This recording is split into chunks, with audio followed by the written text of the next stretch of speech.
Lives do mês de janeiro são dedicadas à imprensa, né? E assim, Mulheres à Sexta começa mais uma live hoje, domingo, dia 17 de janeiro.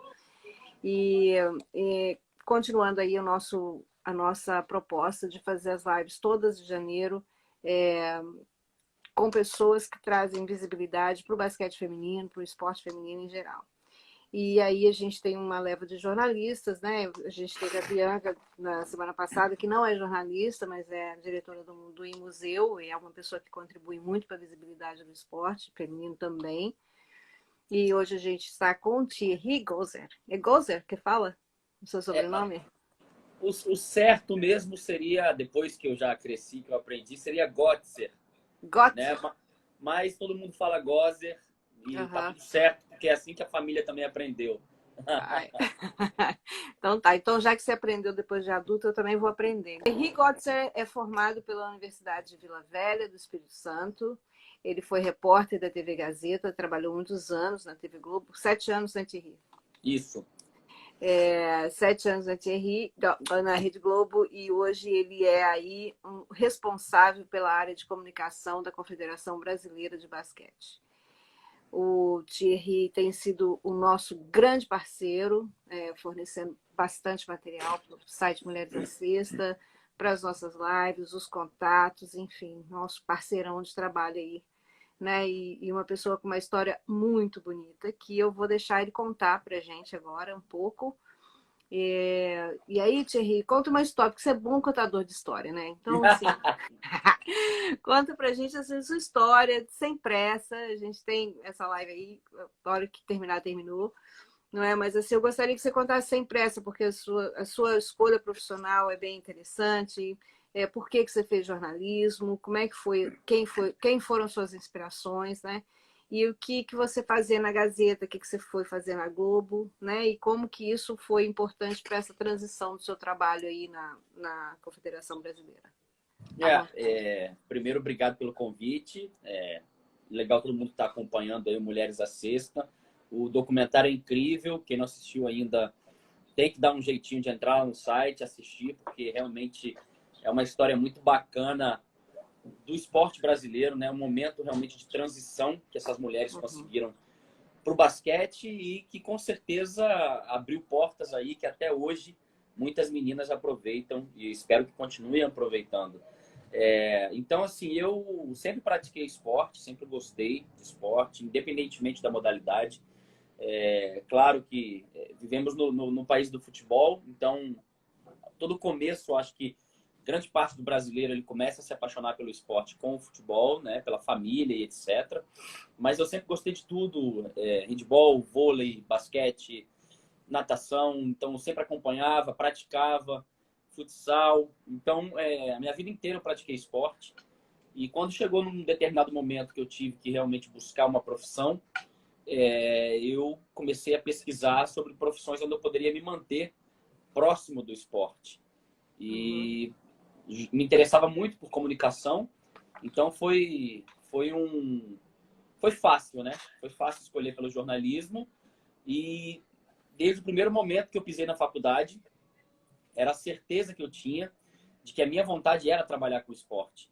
Então eu fui desbravando caminhos desde a época do estágio e etc, sempre buscando o esporte para que na época que eu entrei na faculdade, no início dos anos 2000, 2001, final de 2001, início de 2002, você ainda não tinha o que hoje já começa a ser mais comum, os cursos de jornalismo terem a turma, né? Terem pelo menos um semestre ou dois voltados para alguma coisa relacionada a esporte. Então não existia isso. Você tinha a formação do comunicador como um todo, aula de rádio, televisão e etc. A internet ainda estava começando a bombar, não tinha essa velocidade que a gente tem hoje. Então assim, você ainda começou com a internet, né? Eu fiz faculdade com máquina de escrever. Pois é, eu já peguei computador, mas quando eu falo, tem gente que custa acreditar, mas final de 2001, início de 2002, essas máquinas fotográficas que a gente tem hoje digitais e etc., era 3 megapixels, por aí vai. E, então, a minha faculdade eu ainda aprendi na máquina de filme. Eu, a, gente, a gente tinha a sala escura lá, onde a gente revelava os filmes que a gente fotografava. Então, assim, Sim, ainda, olha como é que é, né? Não é nem tanto tempo, não tem 20 anos. exatamente. E a gente já estava ainda na máquina de filme. Então, eu sempre busquei o esporte, me formei, estagiei buscando conteúdos de esporte, estagiei na Federação Capixaba de Futsal. E depois disso, eu tive a oportunidade de entrar na Gazeta, né, na Rede Gazeta de Comunicação, que é uma afiliada da Globo, já também trabalhando no jornal, na área de esportes, e depois na rádio, depois na internet. Então, foi de 2007 a 2013. Foram anos bem legais que eu passei lá, trabalhando em todos esses setores, sempre com esporte. Tive a chance em 2010 de cobrir a Copa do Mundo da África. Foi uma Sim. experiência espetacular, com 20 e poucos anos, tendo essa chance e essa responsabilidade, assim, me fez crescer demais como jornalista, carreira, como pessoa também, uma experiência cultural muito grande. E depois disso surgiu a oportunidade de ir para a Globo, em 2013. Fiquei lá de 2013 a 2019, foram quase 7 anos, e 7 anos realmente bem intensos, cobrindo o esporte olímpico do início ao fim. Passei por tudo quanto é setor lá. Eu fiz produção para o Esporte Espetacular, matéria para o Globoesporte.com, produção para o Jornal Nacional, produção para o Globo Esporte, todos os telejornais da casa, esportivos ou não, várias coberturas esportivas também importantes, né? A Olimpíada do Brasil, a Paralimpíada, Olimpíada de Inverno na Coreia do Sul, vários mundiais sul-americanos, de vários esportes diferentes, basquete, judô, natação, canoagem, tiro com arco, Olimpíada da Juventude na China, que também misturavam várias modalidades, inclusive na época o basquete 3x3 ainda não era esporte olímpico, mas já era um esporte incluído na Olimpíada da Juventude, para o COI analisar como seria a aceitação do esporte. E então foram anos bem legais. E em 2019 veio o desafio de assumir a parte da comunicação da Confederação Brasileira de Basquete. É um convite do Marcelo Souza, diretor executivo, braço direito do Gui Peixoto, do Carlos Fontinelli. E na hora eu aceitei. Realmente é um novo desafio, faz um pouco mais de um ano que eu estou nele. E realmente, assim, posso dizer que foi um ano de muito aprendizado, e que todos esses anos do outro lado da cadeira, nas redações, me ajudaram muito a entender todo esse processo de comunicação, para tentar ajudar o máximo possível a Confederação Brasileira de Basquetebol a alcançar, né, sucesso no que diz respeito a aumentar o seu público, a comunicar melhor com o seu público, a buscar a mídia tradicional, buscar a internet, todos os meios para comunicar com as pessoas e atingir o objetivo, que é trazer mais fãs, engajar mais e por aí vai. Acho que assim, falando nele, chegou aí, ó. O Fontinelli entrou aqui. O Fontinelli está na área. Tá na área. Tem um monte de gente na área aí também. Que a gente foi Mas basicamente aqui, assim, não queria te distrair. Falando rapidamente de 2004, mais ou menos, quando eu já comecei a trabalhar na área, até 2021, contando rapidamente, é mais ou menos isso. O meu caminhar até chegar na Confederação Brasileira. Sim. E você teve oportunidades, né, de vivenciar aí esses grandes eventos, as Olimpíadas, a Copa do Mundo, né? Não colocaria a Copa do Mundo aí, mas aí Paralimpíada, os Jogos de Inverno, os Jogos Pan-Americanos e várias outras experiências que você teve com coberturas de eventos muito importantes, né? Como que você vê, como que você, na verdade, não como você vê, mas como que você analisa a cobertura da participação feminina? Então, peguei o copo aqui o copo do meu filho aqui do aniversário dele, para poder tomar uma água. É assim, olha só. Ah. Eu me interesso muito por história, gosto muito, então eu tento buscar aspectos que sejam além do esporte e que possam explicar algumas situações. Então, eu acho que o esporte feminino, ele, assim como em todas as áreas, ele é um momento onde as mulheres estão lutando por igualdade. Assim como no passado elas lutaram por igualdade para trabalhar, para poder trabalhar e ter filho, para poder votar, para poder dirigir, para poder ter cargo público, para ser médica, para ser advogada. Eu vejo que no esporte é a mesma coisa. E se nessas outras profissões elas, podemos dizer, em algum momento, já atingiram uma maturidade maior, no esporte, eu acredito que ainda temos casos de mulheres fortes, desbravadoras, assim como foram as meninas do Mulheres à Sexta, que botam a cara, a tapa, e buscam esses espaços e buscam desbravar isso e acabar com esse preconceito em todos os sentidos. Preconceito de ganhar menos, preconceito de ter menos espaço na mídia, menos investimento. Então, eu acho que é tudo atrelado. Nada é por acaso. O esporte, ele, na minha opinião, como um todo, ele nada mais é do que uma caricatura do que é a nossa sociedade. Se a nossa sociedade, há muito mais tempo, já encarasse a mulher como deveria encarar, que é com igualdade de gênero, igualdade de oportunidades e etc., eu não vejo que elas teriam qualquer problema no esporte. Eu posso estar errado. Eu não fiz uma tese de doutorado sobre isso. Não é. É a sua experiência mesmo, né? Assim, Mas como que você analisa essa cobertura? Porque aí, quando você coloca, né, a questão da sociedade, por exemplo, quer dizer, se a gente não tivesse o preconceito, a gente não precisaria estar falando em igualdade de gênero, né? E aí vem, por exemplo, né, seguindo a nossa conversa, quer dizer, tem um estudo recente feito, né, pela Women's Sport Foundation. Você tem 40% da população, né, esportiva é mulher. Então, a gente não pode falar assim, só tem 20%, então não tem razão de ter 4% de cobertura, né? Mas você tem 40% de uma população que pratica esporte que tem 4% de visibilidade. Ou seja, 96% dessa visibilidade da cobertura da mídia é para o masculino. Sim, Não sim. é? Isso eu não preciso falar nada porque os números já mostram. Já mostram, é. E como que você analisa esse fenômeno? Você que estava lá dentro, assim, o que acontece? Por que é dessa forma? Então, vamos lá. Vamos por partes, porque não é fácil. Sim, sim. Se eu tivesse essa resposta 100%, eu teria mais sucesso, inclusive, nas minhas empreitadas com o basquete feminino brasileiro. Mas eu costumo me perguntar sempre, o que vem antes? É o ovo ou a galinha?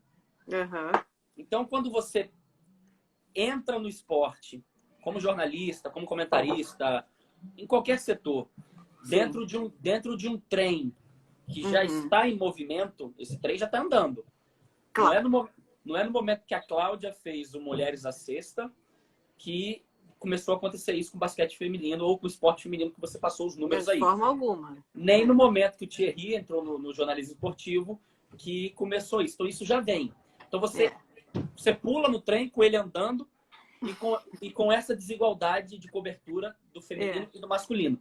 E aí eu sempre me perguntei, o que vem antes? É o ovo ou a galinha? Mas aí, qual seria a síntese disso? O que vem primeiro? É a cobertura para que haja o interesse das pessoas, e aí, havendo interesse das pessoas no esporte feminino, o investimento automaticamente aumenta, e aí você tem uma roda que começa a girar, ou o contrário, espera-se que tenha o resultado, que realmente Uhum. mais pessoas se interessem para ir à televisão ou o que quer que seja em termos de cobertura esportiva, passe a se interessar mais Uhum. pelo esporte feminino. Sim. Na minha opinião, eu acho que tem que ser uma via de mão dupla. Não dá para ser Sim. nenhum nem outro. Eu acho que projetos bem organizados, como, por exemplo, a LBF, que há vários anos já dá o exemplo de campeonatos que começam e que terminam, Uhum. muito bem organizados, a própria o NBB no masculino. Esses projetos, então, eu acredito que eles devem ter um carinho maior. Se você pensa o país como uma possibilidade que o esporte dá, e para mim não há outra melhor do que o esporte para educação, para tirar da droga e etc. Isso aí já para mim é assunto até ultrapassado, porque isso é uma certeza. Então eu acho que esses projetos eles precisam de um espaço para que possam demonstrar resultado. Sim. Então assim, é difícil dizer, por exemplo, se a LBF daria audiência de manhã na Globo, porque ela nunca passou. Você nunca nem testou. Só que por outro lado, como eu já estive também lá dentro, não só da Globo, qualquer televisão, qualquer jornal, qualquer televisão. Qualquer um. A imprensa vive de anúncio. Exatamente. Tanto é que hoje está nessa crise absurda porque muitas empresas deixaram de anunciar nessa mídia tradicional para anunciar Facebook, Instagram e outras redes sociais, Google e etc. Então, assim, a conta ela é difícil de fechar. Porque você tem uma empresa, por exemplo, eu falo mais da Globo porque eu tive lá dentro. Você tem uma empresa que tem uma estrutura gigantesca, que cumpre todos os requisitos trabalhistas, que precisa manter todos esses requisitos para não ter nenhum tipo de problema com a legislação brasileira. E, ao mesmo tempo, você tem uma cobrança social de você, né? Porque eu acho que isso também é uma questão social. Você precisa dar exemplo de equidade de gênero na cobertura. Só que, ao mesmo tempo, você precisa dar resultado. Então, eu penso com a cabeça do gestor nessa hora, não do que é certo e do que é errado. É uma decisão difícil. Então, só para a gente entender e para as pessoas que estão ouvindo a gente entender um pouco. Então, por exemplo, a cobertura, ela depende do anunciante? Ela depende do patrocinador? Então, por exemplo, quando se monta uma pauta do Globo Esporte, não é? Aí tem vários campeonatos femininos e masculinos ocorrendo ao mesmo tempo. Vou te dar um exemplo. A gente estava aqui assistindo o Grand Prix, né, de voleibol feminino há 2 anos atrás, quando ainda era Grand Prix, né? Porque agora é outra coisa. Mas a gente estava assistindo aqui. Aí a gente estava vendo que em 15 edições do Grand Prix, o Brasil foi campeão em 11, feminino, não é? E foi campeão novamente nesse ano, e ele teve, dentro do espaço do Jornal Nacional, nem 3 segundos de anúncio. Foi assim, Brasil, voleibol feminino foi campeão do Grand Prix. Aí, quando foi falar do masculino, aí entrevistou os jogadores, entrevistou o técnico, entendeu? Sim. Então, é isso que a gente queria entender. Porque, por exemplo, existe uma janela tão pequena para anunciar, elas ganharam. E, elas ganharam. Era a 11ª vez que elas ganhavam as edições desses jogos. Né? Não é qualquer, né, um joguinho de esquina. Era uma coisa importante, né?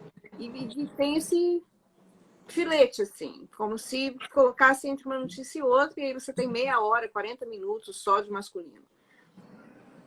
O que acontece nesse coisa?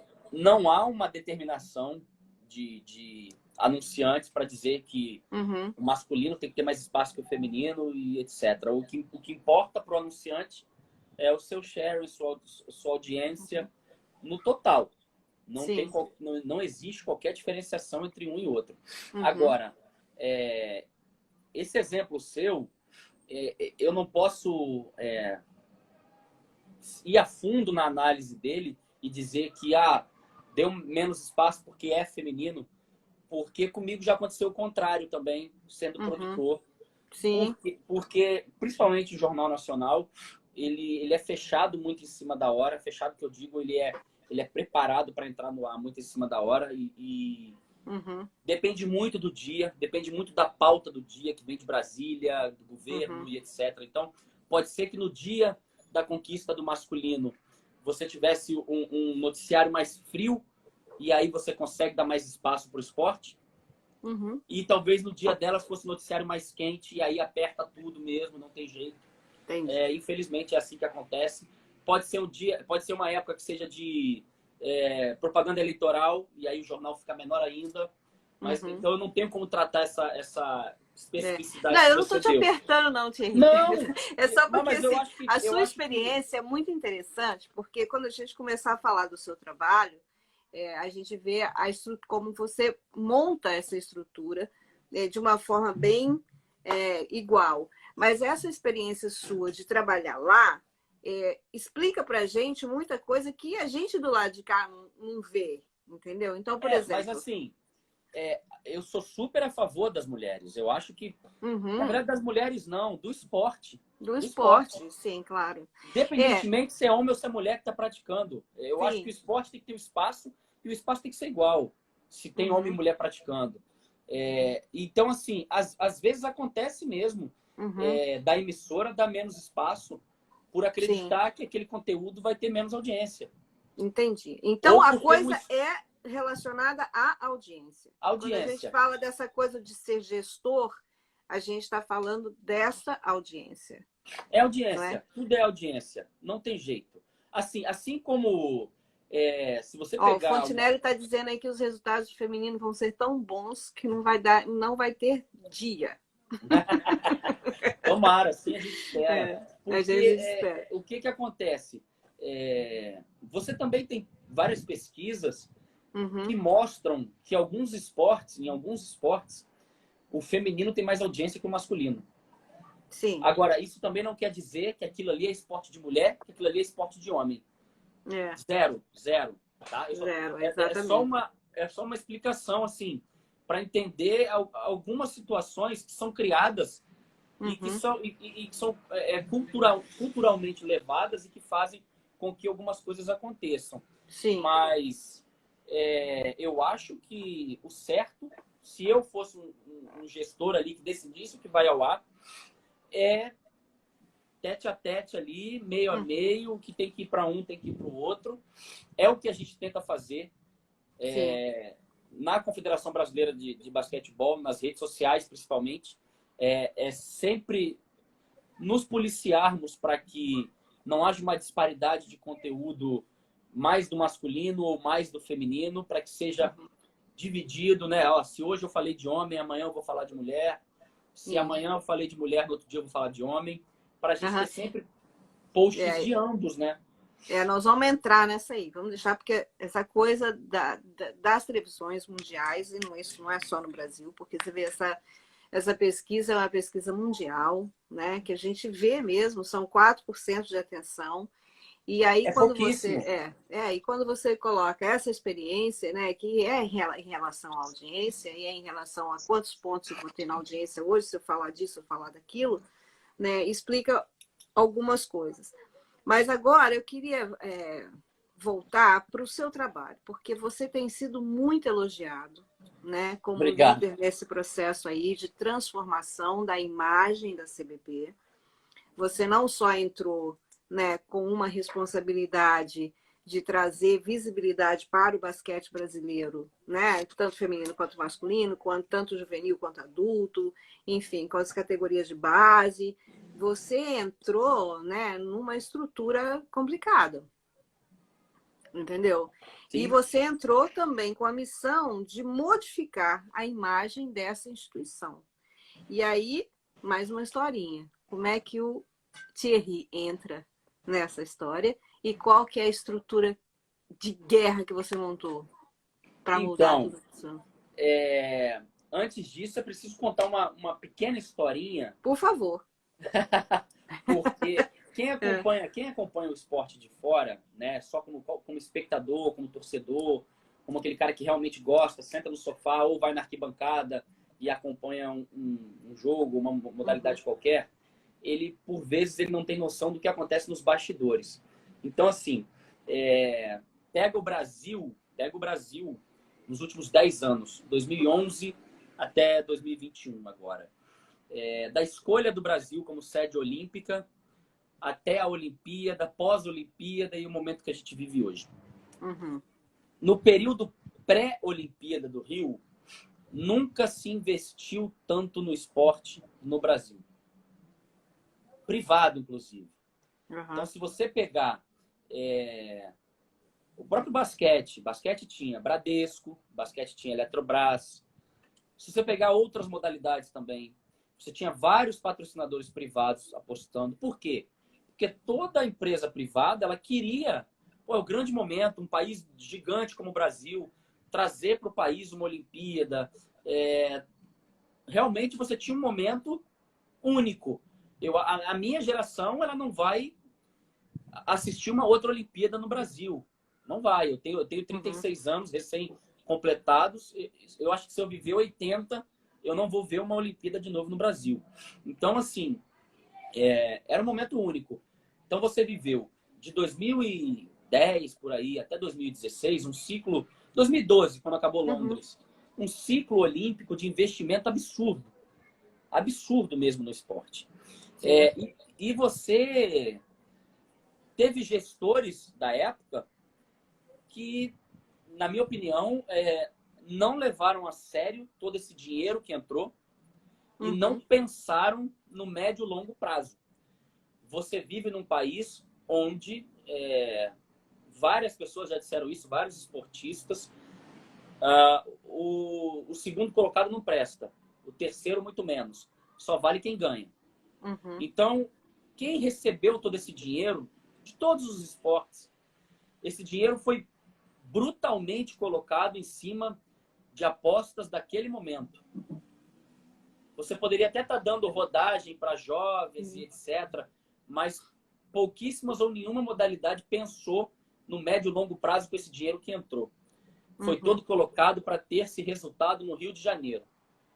Então, aí, beleza, passou a Olimpíada, caiu a real, a ficha, o Brasil voltou a ser um país sem Olimpíada de novo, né? Tem até as instalações olímpicas que ficaram ali, etc.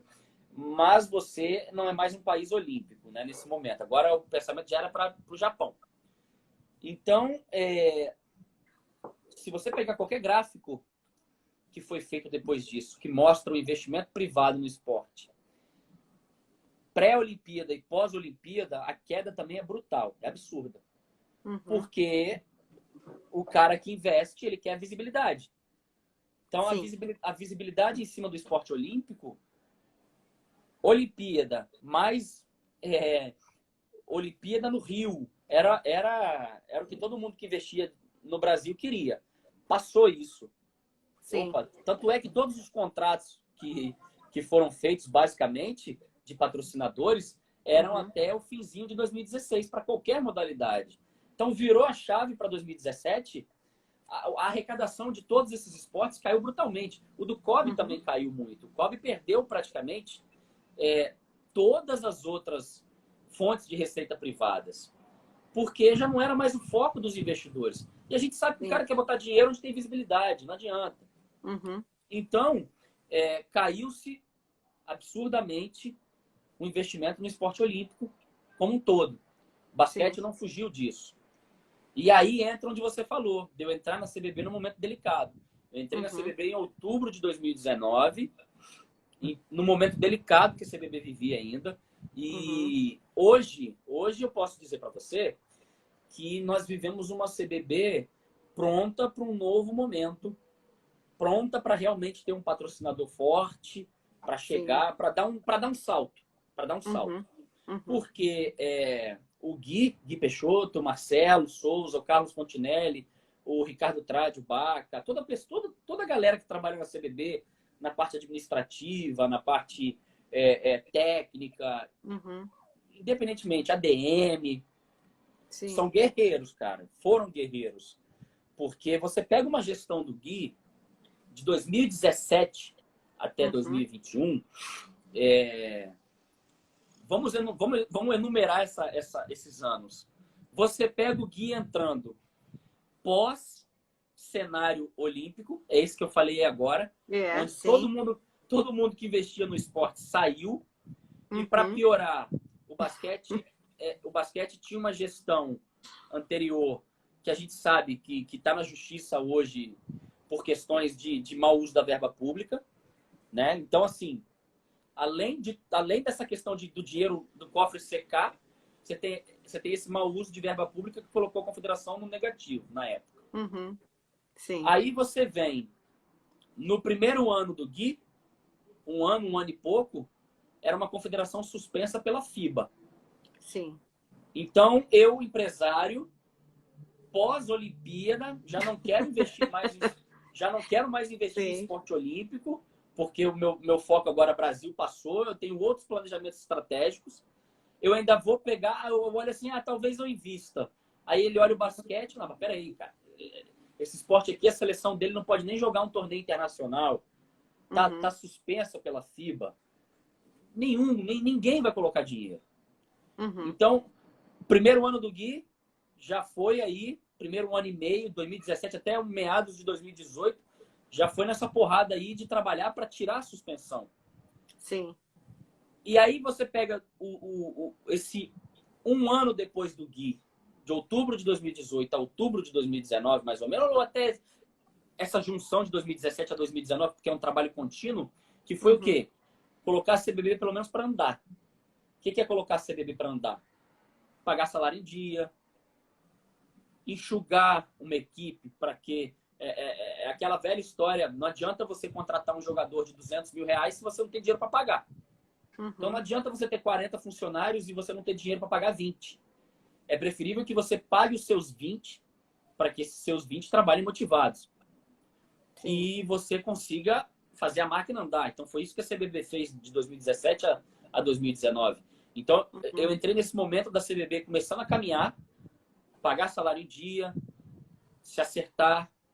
E aí veio um momento que eles sentiram que precisava dar um up na comunicação, dar uma melhorada nessa parte, porque realmente era um setor que não é que ele Uhum. tinha problema, não. Pelo contrário, as pessoas que trabalharam lá eram pessoas dedicadas. Eu não posso falar mal de um companheiro de trabalho, mas que realmente viveram esse período muito complicado. Uhum. Muito complicado Não, é mesmo. você, assim, sabendo da história, que é o que a gente sabe pelos jornais e etc., né?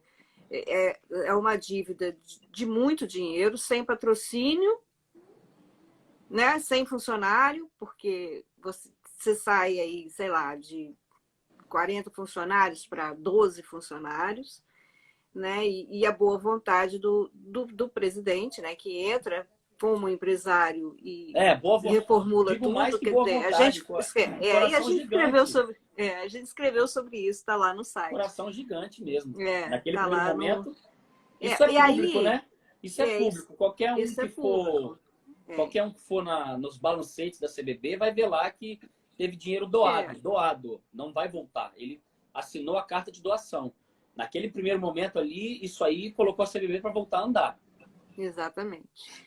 E aí o que é interessante, Thierry, é porque, por exemplo, as pessoas que entraram, né, o Baca, você, o Fontinelli, todas essas pessoas esperaram para que esse carro começasse a andar novamente.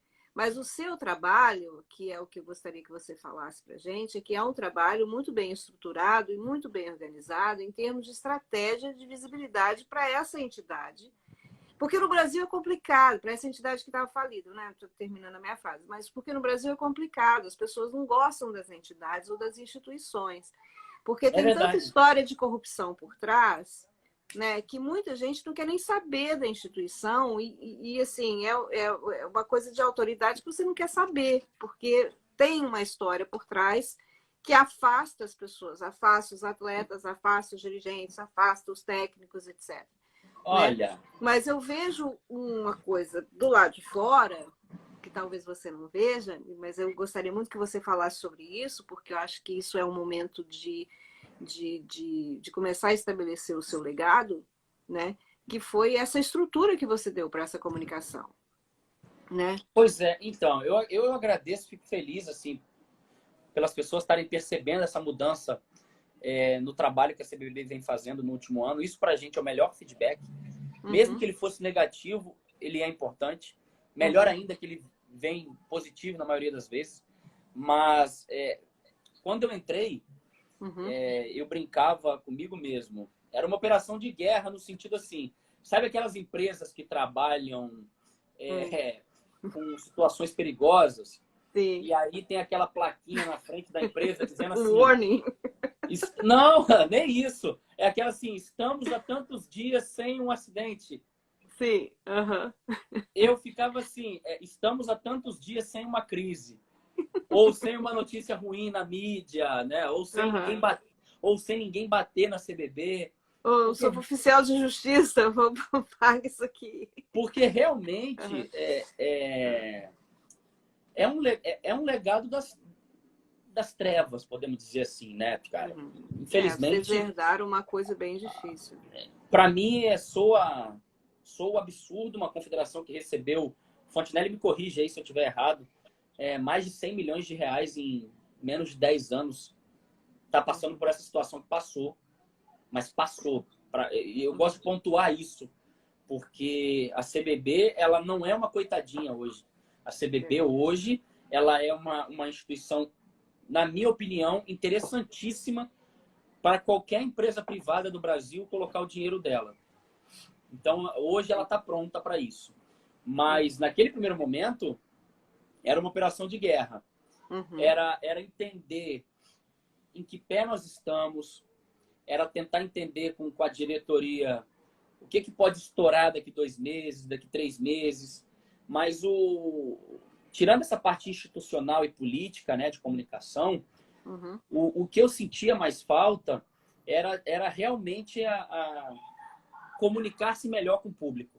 Uhum. Comunicar-se de uma forma mais próxima, menos institucional e mais direta, mais Uhum. coloquial, mais brincalhona e realmente falar a língua do cara que gosta de esporte. Então, Sim. o que a gente passou a fazer foi mudar em todas as redes sociais possíveis, no Twitter, no Instagram, no Facebook, no nosso site. Criamos um podcast, criamos agora aí há 2 meses a CBB TV, Uhum. trouxemos a criação da mascote, da cestinha, para falar com o público infantil. Essa, para mim, inclusive, é uma das dores maiores, porque a cestinha, para mim, ela tem um papel fundamental. E ela só Uhum. teve chance de aparecer uma vez, que foi no jogo de fevereiro que a gente Uhum. teve. Depois começou a pandemia e a gente não teve mais jogo com o público, não teve mais como ativar. Uhum. Mas eu vejo a cestinha visitando hospitais de câncer com crianças. Eu vejo a cestinha fora do ginásio, ali onde o Brasil vai jogar, distribuindo Sim. brinde, posando para foto. Ela é uma comunicação para a CBB como um todo. Ela Sim. é, porque ela dialoga com o público infantil, sabe? Uhum. Então, assim, o primeiro momento foi entender os problemas, o segundo momento foi começar a trabalhar em cima desses problemas e ativar a comunicação da CBB de uma forma mais humana, mais brincalhona, como eu disse. Uhum. E isso foi feito no último ano. Eu acredito que bem feito, porque a gente atingiu ótimos resultados de engajamento em todas as redes sociais, um Uhum. crescimento muito legal no nosso público no Instagram, no nosso público no Facebook, no nosso público no Twitter. Uhum. Antes eu abria o Twitter e eu ia ver menção no Twitter com a nossa arroba, era alguém falando mal da CBB. Sim. Falando, essa CBB não presta mesmo, que não sei o quê, essa CBB tem que acabar. Aí você Uhum. vai hoje olhar, quando Uhum. a gente tem uma menção, é alguém falando, poxa, que legal esse trabalho da CBB, caramba, bacana esse aqui da CBB, eu ouvi hoje o podcast da CBB, estava bem legal. Então, assim, é uma mudança, é uma mudança. Sim. É. Só que eu não sou mentiroso de falar que é uma mudança que já está completa. Não, ela não está Uhum. completa. Ela está em um movimento de crescente, só que Uhum. hoje a gente sabe, eu sei que o meu trabalho, ele ainda pode crescer muito mais, mas para ele crescer muito mais, Uhum. nós precisamos dar um segundo passo, que é, se tudo der certo, Em 2021, a CBB conseguiu um patrocinador forte, aumentar suas receitas, porque o trabalho de comunicação ele é feito a 2, 4, 6, 8, 10 mãos. O Thierry sozinho, e aí eu posso jogar esse confete para mim, por melhor que eu seja, eu não vou conseguir. Eu vou fazer o melhor que eu posso. Eu vou estar ali mantendo aquilo ali sendo bem falado, público e tal. Mas eu tenho muito mais coisas que eu gostaria de ativar. Mas para isso, não adianta eu querer dar um primeiro passo e depois não suportar, porque eu não tenho braço. Não adianta eu colocar o carrinho de cachorro-quente ali na segunda-feira e não poder voltar na terça. Não poder voltar na quarta, para as pessoas entenderem. Então não adianta eu lançar produtos, não adianta eu lançar ações de engajamento que hoje, com a equipe enxuta, eu não vou conseguir dar conta. Mas, por outro lado, eu vejo isso como um fator positivo, porque o céu é o limite. Se a gente trabalhando ainda em operação de guerra, com menos gente, a gente já consegue atingir isso tudo de resultado, eu fico pensando onde que a gente poderia chegar se tudo der certo e a gente conseguir esse passo a mais em 2021. Cara, você pode comentar um pouco dos resultados, Thierry? Claro. A gente teve um crescimento de mais de 60% do nosso público no Instagram. A gente cresceu em mais de 1000% no último ano em engajamento. 1000%. 1000%. É um grande número, não é? Pode parecer absurdo, mas quando eu entrei, a CBB praticamente ela não usava, não existia ainda o instrumento Reels, IGTV. A gente só tinha na época o Stories. A CBB não usava Stories. A CBB não usava Stories no Instagram. Então, assim, são coisas mínimas, mas que você vai percebendo que precisam ser feitas. A própria melhoria, eu trouxe para a CBB, ainda como freelancer, e eu espero que um dia eu possa trazer como uma pessoa fixa nossa, eu trouxe o Sandro Gama, que é designer, trabalhou comigo por 6 anos na Globo, e que é o cara que ajuda a gente com as artes, todas as artes que a CBB faz de forma unificada. Então a gente melhorou muito nessa questão de mensagens de aniversário a arte sobre o congresso de basquete que a gente fez. Então, assim, hoje, inclusive, a equipe de comunicação eu e o Sandro. Pra tudo. O Fontenelle está dizendo aí, né, dos recordes de engajamento, são 2 milhões de pessoas atingidas, os 1000% que você falou, né? Até citei, engajamento no Instagram no último ano subiu 1000%. O Fontenelle está lembrando aí que a gente teve um post que a gente fez que atingiu 2 milhões de pessoas com uma publicação no Facebook. Uma. E sem qualquer tipo de impulsionamento. Quem trabalha com social media, que sabe, a gente não impulsiona conteúdo. Nosso conteúdo é completamente orgânico. Então, assim, são resultados que realmente chamam muita atenção. Sim, e isso tudo parte de uma estratégia também, né? Assim, quando os dois colocaram esse post, por exemplo, existia uma estratégia. Claro que vocês não esperavam esse recorde, mas vocês tinham uma estratégia, né? Hoje eu posso dizer que a gente não posta na rede social da CBB à toa. Todo post que a gente faz, ele tem um porquê. Ele tenta dialogar com o público. Mas, óbvio, nem todo post é um sucesso. Você vai ter post que você colocava maior fé nele e ele vai ter um engajamento pequeno. E, às vezes, tem outro que você não levava tanta fé que ele bomba. Então, assim, mas o importante é que tudo que você faça, ele tem um porquê. Você não pode fazer no automático. Exatamente. A partir do momento que você começa a fazer no automático, tá errado. Então, assim, as redes sociais da CBB, elas trabalham em todas as frentes. A gente tem a comunicação institucional quando é preciso. A gente tem a brincadeira quando é preciso. A gente tem a informação quando é preciso. Eu vou dar um exemplo para você, por exemplo. a última convocação da seleção masculina, em novembro, nós colocamos sósias daqui do Brasil, caras que imitam pessoas famosas, para poder eles fazerem a convocação. Então, eles gravaram vídeos para a gente convocando os jogadores. Pode parecer uma bobeira, mas é uma forma de você se comunicar com um público que talvez não é fã de basquete. Então, a gente colocou o cara que é o cover do Michael Jackson, colocamos um cara que imita o Will Smith, colocamos um outro cara que imita aquele professor da Casa de Papel. E assim, cada vídeo desse teve mais de 100 mil views. E quando eu falo isso, pode parecer pequeno, mas 300 mil views para uma convocação da Seleção Brasileira de Basquete, dependendo do jogo que estiver passando no Sport TV 3, é um público igual ou maior.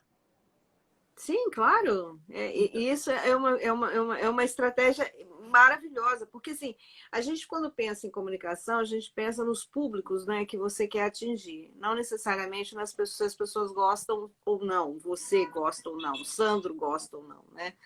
Mas se as pessoas vão, né, fazer isso. Agora uma perguntinha para você. Nessas estratégias todas aí, quais são as estratégias para aumentar a visibilidade do feminino? Pô, são várias. Conta tudo, porque tá todo mundo curioso. Eu fiquei muito feliz porque quando eu entrei na CBB em outubro de 2019, foi um momento muito forte do basquete feminino, porque o José Neto, né, tinha entrado na seleção feminina. E aí ele tá aí na live, viu? Ali, show de bola, Neto, um abraço, cara. E aí a gente tinha um momento absurdo de competições femininas. Eu entrei em outubro, aí em dezembro para janeiro a gente teve o Pré-Olímpico das Américas feminino e depois a gente teve em sequência o Pré-Olímpico Mundial na França. Então, assim, foi um momento de muita ação pró-feminino. Eu começo, na minha opinião, algumas pessoas podem não concordar, mas quando eu entrei, nós escolhemos que o mascote da CBB seria uma arara azul. E que essa arara azul seria uma menina, a cestinha. Para mim, aí já começa uma ativação para o basquete feminino. Sim. Porque você traz representatividade. Claro. O mascote do basquete brasileiro é uma menina. Então, você já passa a mensagem. Olha, no basquete brasileiro, as meninas são bem-vindas. Para mim, essa já foi a primeira ativação. Foi mostrar que o feminino tá ali e tá bombando. Segundo momento, no primeiro treino das meninas aqui lá no Rio de Janeiro, para o Pré-Olímpico das Américas, nós já começamos a buscar um público diferente. O que nós fizemos? No primeiro treino das meninas, estava tendo uma novela na Globo que falava sobre basquete. Tinha uma personagem que era menina, jogava basquete no meio dos meninos. Acho que era a novela das 7 da Globo, não lembro agora o nome. E tinha uma atriz que estava bombando, a Giovana Coimbra.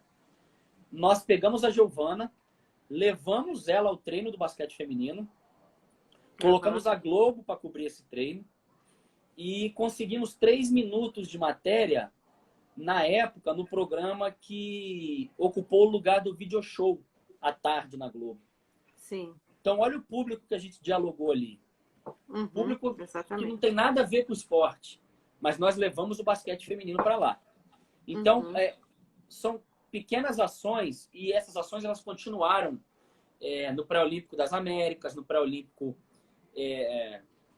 Mundial. Eu acho que o principal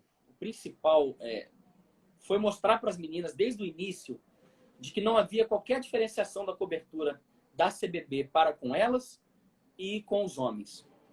É igual. Posts em redes sociais. Vocês mudaram, inclusive, como é que falou? Vocês mudaram, né?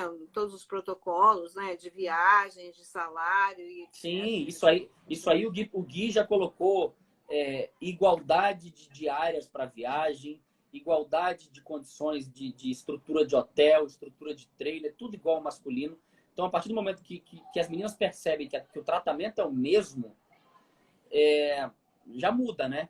Você muda Exatamente. o contexto da história. Mas o feminino, tive a felicidade também de trabalhar com um grupo de meninas fantástico, que é hoje o grupo da seleção feminina, que acreditaram na gente e deram confiança.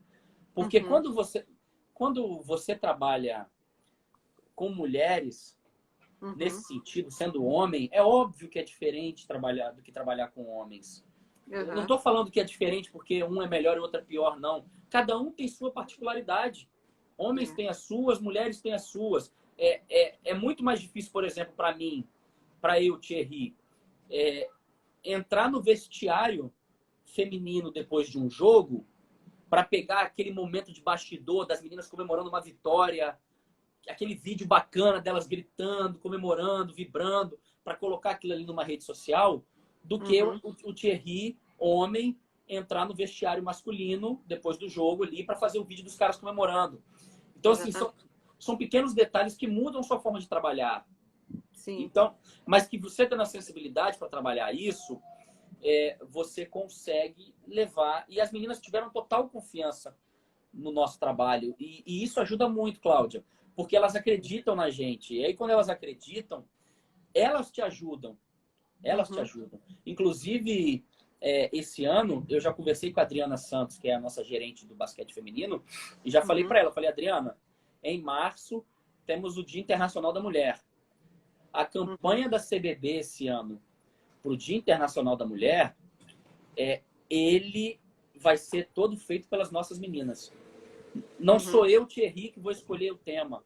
Eu quero ouvir delas. Meninas, o que vocês acham que tem que ser tratado esse ano? Qual assunto que vocês acham que a CBB tem que engajar?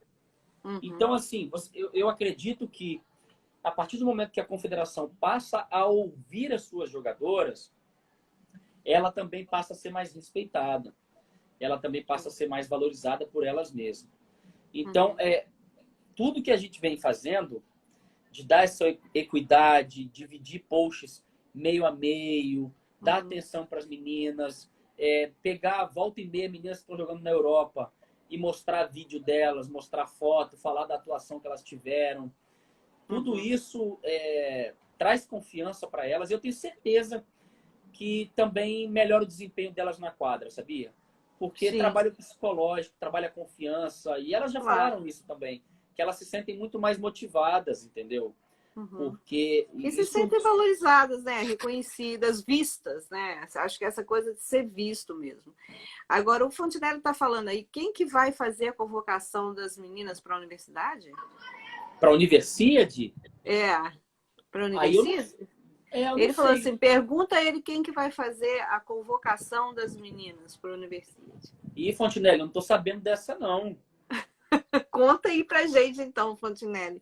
Porque ele perguntou, ó. Essa não passou aqui ainda não. Mas, assim, eu acho que o grande segredo é tratar as individualidades de cada gênero, mas, ao mesmo tempo, não diferenciá-los.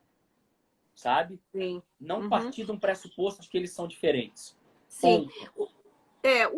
O que a gente vê, né, Thierry, assim, que existe, a gente vê, não é um esforço, acho que não é um esforço, porque o Gui deixou isso bem claro quando ele falou aquela entrevista. Não é um esforço, é fazer a coisa certa, né? Você tem dois gêneros aí, bem definidos, os meninos e as meninas, e a gente tem que tem que dar estrutura para que os dois consigam resultados de sucesso, não é?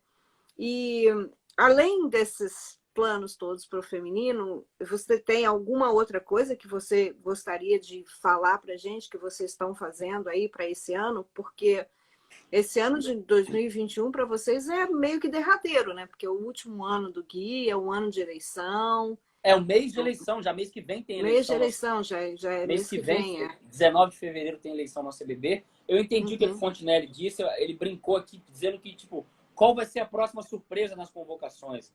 Né? Quem vai convocar a seleção? Se é o Michael Jackson, se é o... Entendi. Mas olha, Já vou até adiantar. Amanhã tem convocação da seleção masculina para o último jogo da America Cup. E quem for olhar na parte da tarde o Twitter da CBB, nós fizemos um caça-palavras com o nome dos convocados escondido nesse caça-palavras. Então, quem for achando os nomes, retuita com comentário do nome que achou do convocado. Então, que legal. Naquele post ali já vai estar o nome de todo mundo. Quem for achando vai retuitando e dizendo os nomes. E aí, óbvio, depois a gente vai colocar as fotos de todo mundo e etc. Mas para esse ano, Cláudia, o que é muito importante, na minha opinião, é a gente realmente fortalecer a CBB TV, que a gente lançou no final do ano passado, e a gente já tem um programa semanal, que é o Bola ao Alto, que a gente, inclusive, teve a segunda edição dele, foi toda do basquete feminino, com José Neto, Érica, e Alana e Adriana, os 4 ao mesmo tempo no programa. Então, é fortalecer essa CBB TV, tentar, com o decorrer do tempo, ter um número maior de programas, quem sabe um programa de entrevista, trazer outras coisas para esse CBB TV. E eu espero que até o fim do primeiro semestre a CBB consiga finalmente colocar na rua o seu e-commerce, porque eu acho que isso tem um potencial absurdo, que é a CBB ter a sua marca própria, não para as roupas de jogo, porque isso a gente sabe que a nossa parceira mas eu acho que a gente perde muito com isso, porque, por exemplo, aqui a gente tem essa coisa do NBA, né? Então a gente tem esse coisa gastronômico de dinheiro que as pessoas compram, as camisetas, os uniformes, as calças dos times, entendeu? E assim, eu sempre, né, fico pensando, bom, eu gosto de futebol, mas eu não quero só ter camisa de futebol, entendeu? Eu gostaria de ter uma camisa do time de basquete de Campinas, ou eu gostaria de ter, entendeu? Então, a nossa ideia é que até o fim do primeiro semestre a gente coloque no ar, de forma experimental, mas já funcionando, a nossa linha CBB, com bonés, camisetas casuais, short, mochila, a pelúcia da cestinha, para a gente poder realmente entender, porque primeiro a gente precisa ter esse feedback do público também. Eu já sinto nas redes sociais que as pessoas pedem muito por mercadoria do basquete brasileiro. Então, num primeiro momento, eu acho que isso vai andar muito legal, a gente ter materiais do basquete brasileiro para vender, porque eu tenho certeza, isso para mim aqui, que vai dar certo.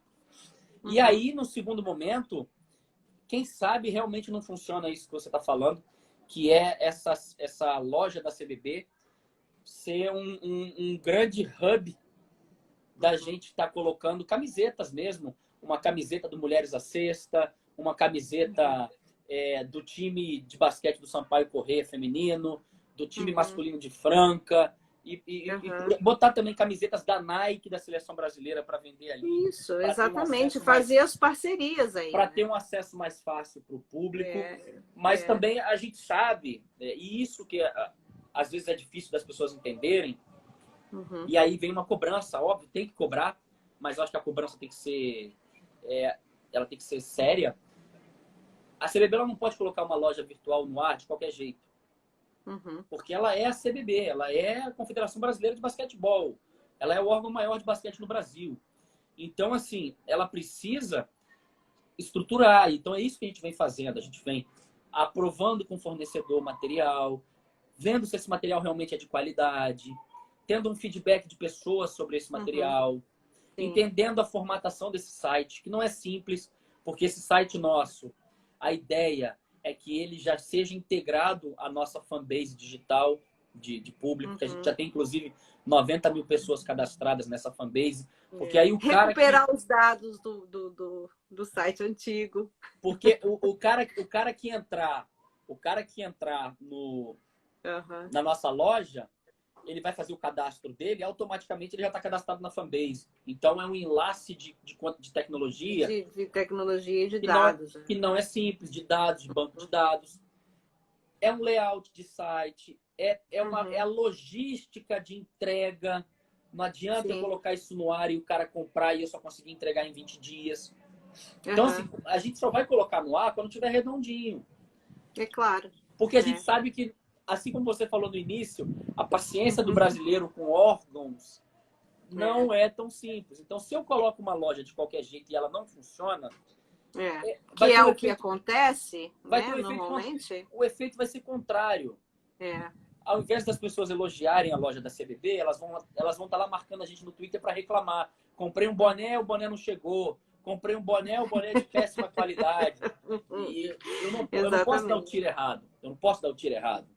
Não, claro que não. Mas esse e-commerce é muito importante, né? E assim como outras coisas, por exemplo, assim, eu fico muito honrada, né, do convite do Baca de montar a exposição para os 50 anos da medalha de bronze do campeonato de 71 no Brasil, né, que esse ano faz 50 50 anos. anos, né? E aí a gente foi convidada para também colocar, né, assim, fazer parte da exposição da Mulher no Esporte em março, não é? E eu, assim, fico muito feliz, porque sempre foi o meu sonho, assim, né, de que o Mulheres à Sexta trouxesse visibilidade para essas mulheres, né? E ter, assim, vocês como parceiro é muito legal. E saber que vocês estão nesse caminho, né, de trazer essa visibilidade para o basquete feminino, de ter essa ideia, né, dessa igualdade de gênero aí, né, dentro da instituição. E, e agora, Thierry, eu queria perguntar para você assim, o que que as pessoas, né, por exemplo, como as pessoas que estão assistindo você agora e as pessoas que vão assistir depois, você sabe que as lives do Mulheres à Sexta é assim, né? Tem 20, 15 pessoas, tá? Aí durante a semana você olha lá na sexta-feira, tem 400 views, 500 views, Sim, a que galera não são os seus 100 mil views, mas fica salvo e assiste depois, claro. Com é, certeza, com mas certeza. isso é uma coisa que a gente tem aí. Mas assim, o que que a É gente o, pode fazer é o para te Netflix do ajudar Mulheres a à ter mais Sexta. sucesso? Oi? É o Desculpa. Netflix do Mulheres à Sexta, né? Ele vai lá É o depois net... e assiste. Exatamente. E o falar nisso, o filme está no site, viu? Para quem quiser assistir, o filme está lá no www.mulheresacesta.com.br, né? E tá lá assim nós vamos fazer durante a exposição aí também, né, as sessões para as pessoas que forem assistir a exposição, que passarem no museu, a gente vai fazer esse encontro de dados aí também, né? Mas o que que a gente poderia fazer, né, para aumentar ainda mais esse sucesso do seu trabalho? Cláudia, eu gosto de me inspirar em exemplos que dão certo e em pessoas em órgãos e trabalhos que funcionam muito bem. Então, assim, eu miro muito a USA Basketball, porque o trabalho deles é fantástico, sabe? Mas o trabalho deles é fantástico também por conta da estrutura que eles conseguiram construir, né? Uhum, Pela importância que as empresas privadas dão para o basquete dentro dos Estados Unidos, apoiando, né, a USA. uhum, Então, assim, eu espero que a médio e longo prazo a gente consiga, dentro da CBB, criar uma equipe de comunicação, sabe? uhum, Trabalhando para todas as áreas. O meu sonho dentro da CBB é que a gente tenha uma área voltada só para grandes projetos. E quando eu falo grandes projetos, eu posso te dar um exemplo. Nada me impede da CBB, por exemplo, ela mesma fazer um documentário ou um filme sobre algum momento do basquete brasileiro, com equipe própria, buscando uhum. recursos próprios. Sim, Assim como o sim. SA Basketball faz, sabe? E Uhum. outras É, porque, federações você sabe por internacionais. quê, Thierry? Tem que ter mesmo. Sabe por quê? Porque a gente vai fazer um documentário, quem não é de dentro da instituição, é tanto absurdo, por exemplo, de uso de imagem, sabe? Isso é uma coisa assim que eu já até te alerto, assim. O uso de imagem aqui nos Estados Unidos, por exemplo, a NBA, ela tem acertado com as televisões, né, que transmitem os shows da NBA, que as imagens são dela. A imagem pode até ser repartida com relação à ESPN, mas as imagens são dela. Se eu quiser fazer um documentário hoje com imagens da NBA, eu tenho que pagar para a NBA. Uhum. Entendeu? Uma grande porcentagem e um mínimo para a televisão que veiculou. Mas a CBB tem o direito, a NBA tem o direito total das imagens. Pois então, é. se você tem uma equipe interna, né, para fazer documentário e essas coisas, seria maravilhoso. Porque aí a gente teria acesso a essas. Eu tenho o né? sonho de ter uma equipe que possa trabalhar isso, sabe? Trabalhar nesse resgate histórico do basquete brasileiro, criando documentários, criando longas entrevistas de acervo, como a própria Globo fez, aquele acervo Globo de memória. De memória. Isso é importantíssimo. Eu acho que a CBB tem que sentar um dia com o Vlamir Marques e entrevistá-lo por 1 hora em vídeo. A Mauri e por aí vai, porque isso é guardar história. Ninguém é eterno em vida, não, né? Exatamente, a história deles é eterna, mas tê-los salvos em vídeo, guardados. Exatamente. Os vídeos do Mulheres à Sexta estão disponíveis, se você quiser, na live no canal do YouTube. Você só conversa assim, comigo, a gente passa ele para você. Eu tenho sonho. Não, porque é verdade, você pensa bem, entrevistei a Cida. Sim, pois é. Né? 1 hora de entrevista com ela. Quer dizer, assim, pensa bem, uma das primeiras convocadas aí. Não é? Os áudios também. Então, eu tenho assim que você montar, você avisa. Eu tenho esse sonho de criar esse projeto Memória CBB, para longas entrevistas de personagens históricos do nosso basquete e também, quem sabe, um dia passar a produzir documentários. E eu tenho muita vontade, num primeiro momento, e infelizmente a pandemia atrapalhou, mas eu também não sei se a gente conseguiria viabilizar patrocínios, mas já vi uma conversa com uma rede de shoppings nacional, que seria um museu itinerante da CBB, seria levar itens históricos do basquete brasileiro para dentro dos shoppings, para a gente ter um stand, né?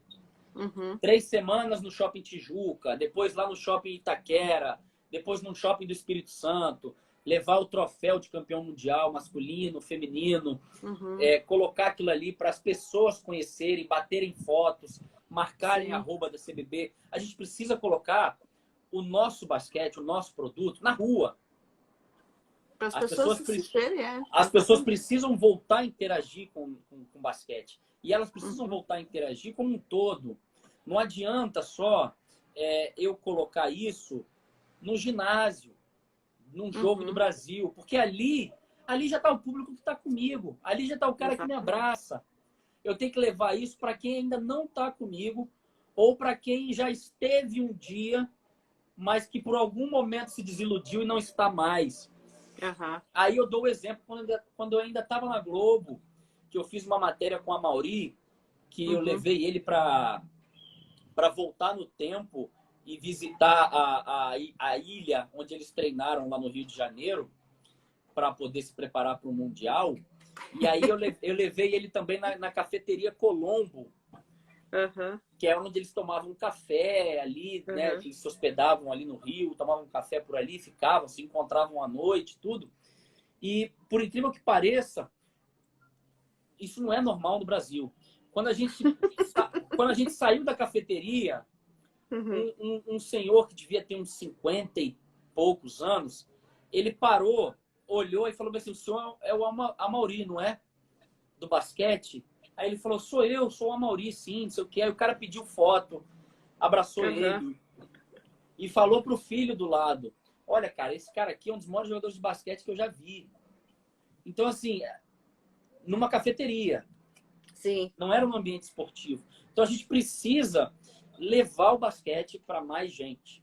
Levar o basquete para onde as pessoas não estão acostumadas a vê-lo. E eu acho que um projeto bom, fácil de startar no primeiro momento, seria esse museu itinerante, fechando uma parceria com uma rede de shoppings para poder ceder para a gente a área. E aí a gente fecha com um patrocinador ou outro para bancar essa logística de levar para lá e para cá essas coisas, fazer um seguro também para todos esses equipamentos e levar camisas antigas da seleção brasileira, bolas de basquete, troféus. Exatamente. E aproveitar também que a gente tem no Brasil continental atletas de basquete em tudo quanto é estado. Então, se eu for no Recife, eu levo a Adrianinha. Se eu for em Brasília, eu coloco Pipoca. Se eu for em São Paulo, eu coloco a Mauri. Se eu for no Rio, eu levo a Damires. Então, assim, eu acho importantíssimo colocar o basquete na rua. Então, no primeiro momento, essa ideia do museu itinerante é uma grande vontade que eu tenho quando passar essa pandemia. E eu sei que é muito mais difícil, é muito mais dinheiro, é muito mais caro, mas um esporte tão rico como o basquete, com acervo de fotos, de história, de itens que a gente tem como a CBB, a gente merece um museu do basquete físico. Com certeza. A gente merece um museu físico, não sei com certeza. onde. E assim, com muito pouco, você vê o pessoal de Ponta Grossa, eles estão montando o memorial do basquetebol de Ponta Grossa com quase nada, que eles ganharam agora a Rouanet, mas eles estão aí captando dinheiro, demorando para captar, porque as pessoas estão sem dando patrocínio, mas assim, né? Eu acho que a vontade é o início, né, não? Não, com certeza. E eu acho que o museu itinerante é um embrião. É o embrião e eu acho que tem tudo para dar certo. E esse museu dando certo, num segundo momento, a gente leva para frente. Agora, se não der certo dentro do shopping, a gente pode bater um papo com o Gui, ele empresta um caminhão, a gente faz esse caminhão virar esse museu, e esse caminhão viaja pelo Brasil, estaciona no calçadão de uma praia, a gente conversa com a imprensa, com a imprensa do local, faz a divulgação, e esse museu itinerante, ele vai sair de um jeito ou de outro, ele vai sair. Quem sabe eu não levo esse museu lá no sertão do Nordeste. Exatamente. Eu não levo esse museu e nos mais diversos lugares aí, porque eu acho que a gente precisa disso. Então, assim, ideias, graças a Deus a mente está fértil. A gente precisa devagarzinho trabalhar para que a gente consiga colocar isso para andar. Exatamente. E eu espero que esse ano dê tudo certo. Eu espero também que é muito importante para o basquete brasileiro. Infelizmente, o feminino, eu não vou entrar em detalhes aqui, porque eu acho esse formato de classificação olímpica um absurdo, mas, principalmente no feminino, eu acho um absurdo. Mas eu espero que o masculino consiga a classificação olímpica, porque é importante para o esporte como um todo, né? Tanto o 5x5 quanto o 3x3 masculino, a classificação para Tóquio, né? A gente tem o pré-olímpico em junho, porque essa classificação ela dá um solavanco, né, no esporte, ele ajuda muito. Por mais que a gente já esteja com a Olimpíada acontecendo dentro do ciclo da outra, porque, né, já vamos para 2021, já daqui a pouco a gente está falando só de Paris, mas eu acho que é muito importante essa classificação, e o esporte estando bem dentro da quadra ajuda demais o meu trabalho. É muito, exatamente. É muito mais fácil eu vender a pizza que eu olho para ela e ela tá com aquela cara bonita do que aquela pizza que não está bem recheada. Então, exatamente.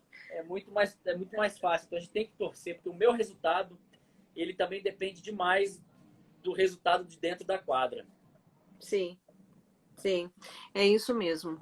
E Thierry, eu só tenho a agradecer a você. Agradecer a você pelo seu tempo. Sei que o seu tempo é corrido, o seu tempo é pouco, né? Mas assim, essa sua live hoje é uma live extremamente importante, que vai ficar gravada como todas as outras, né? A gente passa para o YouTube, vai ficar disponível para as pessoas. E eu só tenho que agradecer porque você hoje, né, tocou em pontos muito importantes que as pessoas não sabem que acontecem, e também deu estratégias, né, para o trabalho crescer e se multiplicar aí e ser ter cada vez mais sucesso, né? A gente vê que hoje a CBB tem um time de boa vontade, de pessoas com boas intenções, e um time também de atletas também que estão por trás disso, né? Ajudando aí a CBB ser impulsionada, um ex-atleta como presidente, eu acho que é um ganho muito grande, porque você tem os dois lados da história, né? Tendo você na comunicação, que foi um jornalista esportivo, que sabe também o outro lado da história, e agora você está investindo no que você recebia anteriormente, né? Então a gente só tem a agradecer muito a você, agradecer a presença do Fontenelle hoje aqui, que também é outra pessoa super ocupada, mas está aí com a gente, né? A presença de todos vocês, os que ficaram até o fim, né? A presença do Neto e de todo mundo que está aí. Eu que agradeço e coloco A área de comunicação da CBB é à disposição de todo mundo que quiser buscar algum contato com a gente. Fica à vontade. Pode procurar pelo Instagram nosso, pode procurar pelo nosso e-mail, né? imprensa@basquetebrasil.org.br. E eu torço demais para que as meninas esse ano também tenham muitas vitórias. A gente tem sul-americano, a gente tem na base a oportunidade aqui. Na segunda-feira, a seleção sub-18 feminina, ela se apresenta para a Copa América sub-18, que é uma chance de nos classificarmos de novo para um Mundial de categoria de base com as meninas, que não acontece há um bom tempo, por conta dessa suspensão da FIBA e outros momentos que nós tivemos. Então, torcer para que o trabalho do Neto com a seleção feminina adulta também continue como está, muito bom mesmo, junto com o Diego, com o Camargo, com o Vigil, toda a comissão técnica, Adriana Cláudia. Agradecer também, porque o meu trabalho ele depende muito, como eu disse, das meninas, dos meninos. Por vezes eu sou até muito chato, porque eu fico pedindo para eles interagirem com a gente, mandarem vídeos. E eu sei como a vida do atleta é corrida, né? O cara treina, descansa, viaja, fisioterapia. Então, realmente, o tempo deles é muito corrido e eu, de vez em quando, demando deles. Eu sei que, às vezes, eu passo de chato, mas faz parte. E torço muito para que o Mulheres à Sexta encontre em 2021 também eco ainda maior, quem sabe através de um streaming aí, porque realmente é um material de muita qualidade. Quem sabe um Amazon Prime, um Netflix, um Globoplay, porque realmente merece essas mulheres que desbravaram o basquete feminino e colocaram ele na Olimpíada, merecem todo esse reconhecimento por tudo que elas fizeram. O Fontenelle falando que eu sou chato mesmo. Fontenelle, deixa você comer. Eu tenho que defender o meu. Eu preciso defender o meu. Então, assim, torço demais para que o basquete feminino continue crescendo no Brasil. Eu fiquei muito feliz com essa notícia da semana passada, de quase 20 equipes interessadas em jogar a LBF no ano que vem. Também com a informação, até o Felipe Souza está aí, ó, o I Am Felipe Souza, que tem um blog muito legal de basquete, que inclusive aprofundou ainda mais o nosso podcast com o vice-presidente de esportes olímpicos do Flamengo, o Guilherme Kroll, trazendo a informação de que o Flamengo, em pouquíssimo tempo, vai ter a base de volta com 2 times de basquete feminino. E pensa em rapidamente entrar para a LBF, o que eu acho importantíssimo, porque o Flamengo tem um peso absurdo e o Flamengo no basquete feminino vai... Nossa, é um peso histórico absurdo. Vai ajudar demais a popularizar ainda mais o basquete feminino. É mais uma oportunidade de trabalho também para as meninas, mais uma vaga de trabalho que abre. E me colocar à disposição do basquete feminino como um todo. Meninas que querem... Pode deixar, você é chato, eu também sou. Que querem mais divulgação. Meninas que querem mais divulgação, que procurem a gente, que projetos de basquete feminino que queiram divulgação também, procurem a CBB. O que tiver dentro do nosso alcance para ajudar, nós tentaremos fazer de toda forma. Eu sei que não é fácil, a gente é uma batalha por dia, mas a gente está ganhando. A gente não ganhou a guerra ainda, mas estamos ganhando. E o que mais saudável, né, Thierry? As parcerias são saudáveis. Entendeu? Então, assim, essa parceria com a CBB é muito legal, é muito saudável, é muito, muito positiva, né? Ela não tem uma agenda pré-estabelecida em que as pessoas ali estão, né, pensando que vai fazer uma coisa escondida, né? É bem claro mesmo que a gente quer trazer visibilidade para ambos, né? Para a instituição, para as atletas, né, para as técnicas, para os técnicos e para o trabalho que está sendo feito. Né? E eu tenho certeza, assim, acompanhando do lado de cá de perto, o trabalho que vem sendo feito por todas as pessoas da comissão técnica, principalmente do Neto, do adulto que eu vejo mais de perto, das meninas nos seus clubes, essas meninas que voltaram a jogar fora do país, Suécia, Espanha, Grécia, Portugal, Bélgica. Então, assim, eu tenho certeza que o basquete feminino brasileiro vai voltar a vencer. E já nesse começo de trabalho, os jogos que eu vi do Brasil contra a França, contra Estados Unidos, contra Canadá, contra a Austrália. Foram jogos muito parelhos. E o Brasil desfalcado da Clarissa, desfalcado da Nádia. Ainda precisando, óbvio, de um intercâmbio maior, um número maior de jogos com equipes fortes o ano inteiro. Eu tenho certeza que, se não for em Paris 24 já, eu tenho certeza que em 28, no máximo, a gente já vai estar brigando por medalha de novo, ou até conquistando uma medalha no basquete feminino. Com certeza. Eu não tenho dúvida, Cláudia. Também não tenho dúvida nenhuma, Thierry. Mas muito obrigada, meu querido. Semana que vem a gente vai estar conversando com o Cláudio, que é editor-chefe de um programa na CNN. Então, Cláudio Cordeiro vai estar aí com a gente. E a gente espera que você venha fazer umas perguntas legais para ele. Vou pro outro lado. Legais para ele. E a última live do mês é com uma menina bem interessante que mora aqui nos Estados Unidos, jornalista, e ela criou o Beta Basquete. Não sei se você já viu no Twitter. A Roberta. Sim. Ela vai estar aí com a gente. Show de bola. Então, em fevereiro, nós vamos mudar o dia da live. Então, a gente está aceitando sugestões. Por favor, mandem no privado qual é o melhor dia, melhor horário para todo mundo, porque as pessoas estão voltando a trabalhar, né? E final de semana eu quero também ter para minha família, porque eu vou trabalhar de segunda a sexta. Entendeu? Certo. Então, assim, gostaria muito que as pessoas dessem sugestões aí de um dia bem legal aí, um horário legal. Mandem sugestões no privado, né? Obrigada, Fontinelli. Ele falou assim que eu não sou chata, que eu só sou uma pessoa incentivadora. Mas às vezes a gente tem que ser chato mesmo, né? Tem que ser. Para poder conseguir. Mas muito obrigada. Tenha uma semana maravilhosa. E pode contar comigo para o seu sonho do museu. Obrigado. Porque o que você precisar, a gente está aí para ajudar. Vai dar certo. Se Deus quiser, esse ano a gente termina ele com o museu, com o e-commerce e com a CBBTV forte e classificado para a Olimpíada. Isso. Né? E recuperando aquele conteúdo lá. Com certeza. Esse está dentro dos planos também. Uma hora vai sair devagarzinho, vai caminhar. Vai dar tudo certo. Com certeza. Obrigado, Cláudia. Obrigada a você, Thierry. Valeu, um grande gente. abraço. Obrigado. Boa noite. Tchau. Boa noite. Tchau. Tchau.